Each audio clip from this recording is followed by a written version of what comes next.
இப்போ நம்ம அங்க மீட்புக்கு போன பிறகு அந்த தொட்டியில ஏற்கனவே அவங்க ஏணிலாம் பக்கத்துல கொண்டு வந்து வச்சிருக்காங்க அங்க இருக்க நண்பர்கள் நமக்கு உதவியா இருக்குன்னு சொல்லி. ஆனா அங்க போய் பார்த்தா அந்த தொட்டியோட அகலத்தை பார்த்தீங்கன்னா இந்த பாம்பின் நீளம் சற்று ஏறக்குறைய ஃபுல்லாவே இருக்குது.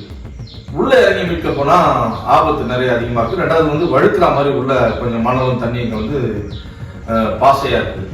இப்போ நம்ம என்ன பண்ணோம்னா நம்ம குழுவில் உள்ள தம்பி ரமேஷ் வந்து மெதுவாக உள்ள ஸ்டிக் போடுறாரு. ஸ்டிக் போட்டு அதை தூக்கும் போது கூட கொஞ்சம் நெக்கு கிட்ட போட்டா நல்லது. ஏன்னா வால் டெயில் பக்கமா போட்டு தூக்கும் போது பக்கத்துல யாராவது ஆர்வத்துல சுத்தி நின்னவங்க மேல எங்கேயாவது படுறதுக்கு வாய்ப்பு இருக்கு. அதனால வந்து அழகா நெக்கு கிட்ட மெதுவா அதற்கு வழி இல்லாத மாதிரி அதுக்கு அவருக்கு இலகுவா போட தெரியும். போட்டு அதை தூக்குறாரு. தூக்குன அப்புறம் நான் அதை வெளியே கொண்டு வந்துட்டேன் சேஃபான இடத்துக்கு. இப்போ நான் அதை கையாளுறேன்.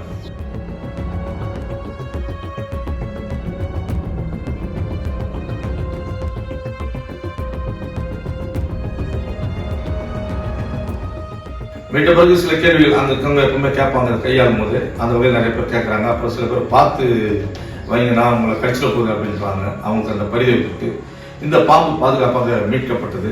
அதை நண்பரோடு பகிர்வது மகிழ்ச்சி அளிக்கிறது. நன்றி.